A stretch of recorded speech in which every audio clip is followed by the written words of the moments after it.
I think we're at 30, 40 properties, and I was still using Excel and filling out all the columns. And, the spreadsheet was that long, but it worked for me.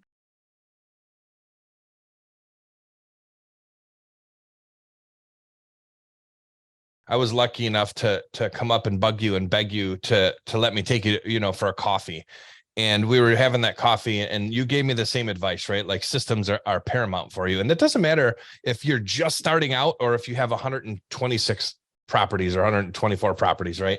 So in a minute or two, like how would you explain to me just to get started on how to start building out some very simple systems? Well, I'll tell you what my very first system was. I used, and this is very, very basic, but I had a notepad. I would drive for dollars. I was very specific in how I took my notes. So it wasn't just scratch the address down, it was address and then what made me actually write down this address and keeping that in the same format. So it was easy to go back. If I needed to go back and look something, or if it was a few days before I input it into the system, I knew what was going to happen. But past that, it's kind of embarrassing at this point, but my first CRM that I used was Excel. I think we're at 30, 40 properties, and I was still using Excel and filling out all the columns. And the spreadsheet was that long, but it worked for me.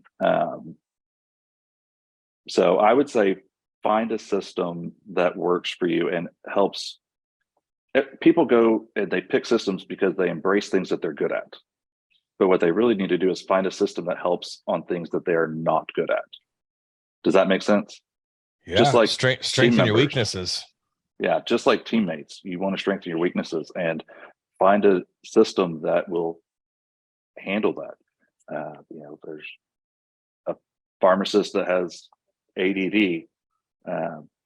Well, obviously, it's really important for them to make sure that they don't mess up when filling somebody's prescription. And I know some, and they have an exact way that they do it every time. The bottles are turned a certain way, and that they're always consistent with that.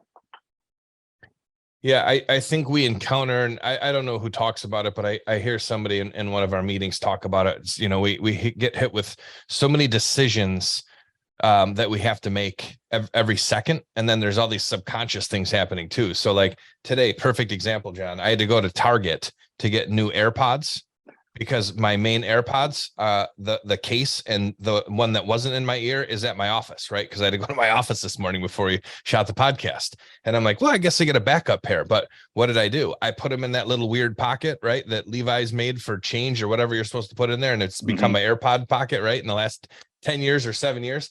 And I didn't put them back where they belong. And I'm doing a show with you. And there's no way that I'm going to do a show with anybody and have that speaker blaring so that this mic hits it. And like, it's just unprofessional. It's not how I roll. Right. So I had to go and get new AirPods. Why? Because I didn't follow my system. And that cost me time. It cost me money. Luckily, it was super easily solvable. But I felt really irritated. And, like as you're getting up there in age like me, you start forgetting important things like that. But yeah, I love what you said about just starting out with a yellow pad and figuring out what works best for you.